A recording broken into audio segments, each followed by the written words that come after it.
Ever wonder how the Amish keep their meat fresh without a refrigerator? It's a question that piqued my curiosity, and let me tell you, the answers are as practical as they are fascinating. We're diving headfirst into the world of the Amish, where tradition and resourcefulness go hand in hand. From salting to smoking, these time-tested methods are not only effective in preserving their harvest but also incredibly sustainable. They've been doing it this way for centuries.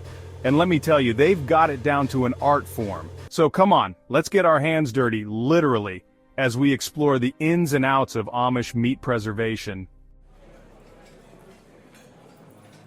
First up, we're tackling the cornerstone of Amish meat preservation, salting and curing. Salt is like nature's refrigerator, drawing out moisture from the meat, which is key to keeping bacteria at bay. Think of it like this. Bacteria are thirstier than a camel in the Sahara, and they need that moisture to survive. Salt steps in like a bouncer at a club, denying them entry and saying, "Not today, bacteria, not today." The Amish take their salting seriously, packing meat in salt like they're building a sandcastle on the beach. It's a hands-on, labor-intensive process, but the results speak for themselves. They also use a technique called curing, adding natural ingredients like sugar, spices, and nitrates. These ingredients not only add flavor but also help to further inhibit bacterial growth. The curing process can take anywhere from a few days to several weeks, depending on the size and type of meat. During this time, the meat undergoes a transformation, developing a rich flavor and a texture that's unlike anything you'd find in the supermarket. It's a testament to the ingenuity of the Amish and their ability to work in harmony with nature to preserve their bounty. Alright folks, get ready to fire up your senses because we're diving into the aromatic world of smoking. Now, smoking meat isn't just about adding that irresistible smoky flavor, it's another weapon in the Amish arsenal for preserving their hard-earned meat. Picture this. A rustic smokehouse, the air thick with the sweet smell of hickory or applewood. Inside, rows of meat hang like laundry on a clothesline, slowly being kissed by the smoke. As the smoke wafts over the meat, it does more than just impart flavor. It's actually drying out the meat, removing even more of that precious moisture that bacteria crave.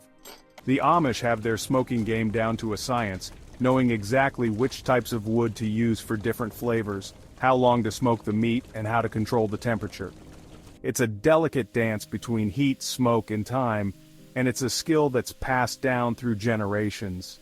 Smoked meat that's bursting with flavor can last for months without refrigeration. From savory hams to succulent sausages, the Amish smoke it all. It's slow food at its finest, and trust me, it's worth savoring every bite. Chapter 3. Canning, Sealing, and the Goodness. Hold on to your bonnets, folks, because we're about to enter the fascinating world of canning. Now, this is where things get really interesting. While salting and smoking are all about preserving meat in its natural state, canning takes a different approach. It's like capturing a moment in time, sealing in all the freshness and flavor of the meat for months, even years to come. The process itself is a thing of beauty. It all starts with cooking the meat to perfection, then carefully packing it into sterilized jars. But here's the secret sauce: creating an airtight seal. Once those lids are secured and those jars are processed, a magical transformation takes place. The heat creates a vacuum inside the jar, sucking out all the air and creating an environment where bacteria can't survive. But canning isn't just about preserving meat, it's about preserving a way of life. It's a testament to the Amish values of hard work, thrift, and self-sufficiency. Chapter 4. Dehydration, Back to Basics. Get ready to strip it down, folks, because we're going old school with dehydration. This method is about as basic as it gets, and yet, it's a technique that's been used for centuries to preserve food, especially meat. It's all about removing moisture, which, as we've learned, is public enemy number one when it comes to spoilage. The Amish might not have fancy dehydrators, but they've got something even better: ingenuity and a whole lot of patience.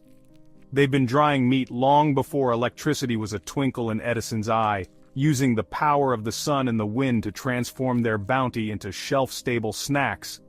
Picture this: Thin strips of meat, seasoned to perfection, hanging like festive garlands on clotheslines, swaying gently in the breeze. As the sun works its magic, the meat slowly releases its moisture, transforming into a concentrated source of protein and flavor. The Amish use this method to preserve all sorts of meat from beef and venison to poultry and fish. It's a process that takes time and attention, but the rewards are well worth the effort. Dehydrated meat is lightweight, portable, and can last for months, making it the perfect provision for long journeys or simply a convenient snack to have on hand. Chapter 5. Root Cellars, Nature's Refrigerator. Hold on to your hats, folks, because we're about to descend into the cool, dark depths of an Amish root cellar.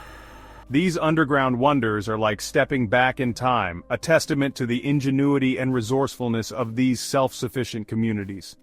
They're more than just storage spaces, they're climate-controlled havens where the fruits of their labor can be preserved and enjoyed throughout the year. The beauty of a root cellar lies in its simplicity. By harnessing the Earth's natural insulation, these underground chambers maintain a consistently cool temperature and high humidity, creating the perfect environment for storing root vegetables, fruits, preserves, and of course, meat. The Amish take their root cellars seriously, ensuring proper ventilation and drainage. Inside, you'll find shelves laden with jars of canned goods, strings of onions and garlic hanging from the rafters, and carefully arranged crates of root vegetables. And amidst this bounty, you'll find the Amish's prized possessions, their preserved meats. The root cellar provides the perfect environment for these culinary treasures to age gracefully, their flavors deepening and intensifying over time. Outrow preserving tradition. Well, folks, there you have it. A glimpse into the fascinating world of Amish meat preservation. From the salt-encrusted cellars to the smoke-filled smokehouses, these time-honored techniques are more than just methods of preservation.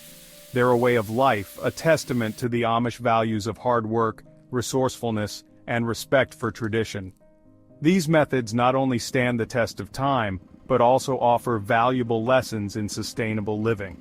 So, the next time you reach for that plastic-wrapped package of meat at the supermarket, take a moment to appreciate the ingenuity and dedication of the Amish. And who knows, you might even be inspired to try some of these techniques yourself.